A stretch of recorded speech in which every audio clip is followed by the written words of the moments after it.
Long ago, there lived a tribe named Thamud. They lived after the people of Ad. And like the people of Ad, they also worshipped idols. Allah sent Prophet Saleh to them.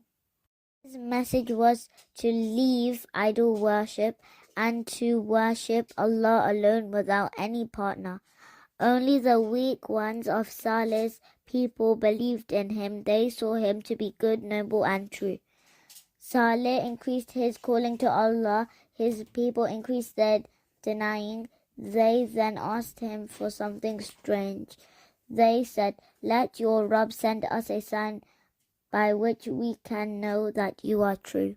A man from Thamud, Janda bin Amr, said to Saleh, "O Saleh, bring us out of this rock a she-camel like no other she-camel. If you do that, we shall believe in you."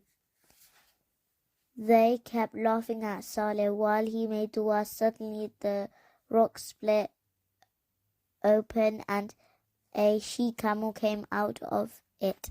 Allah sent the she-camel as a trial to the people of Thamud.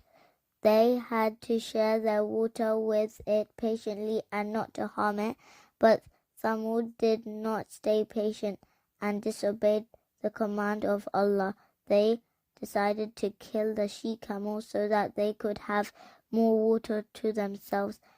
They lied in wait, and when the she-camel came out of the watering area, they killed it. They challenged Prophet Saleh to bring the punishment of Allah if he was telling the truth. Allah saved the believers from his punishment and destroyed the disbelieving people of Thamud for their arrogance and disobedience. One day, a mighty blast came from the sky and caught them. An earthquake also overtook them from beneath.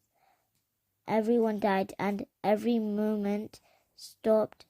There was no noise left there.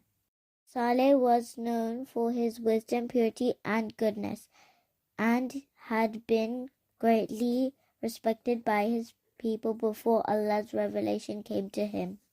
Saleh and the believers were saved and lived in Syria, where Saleh alayhi salam died.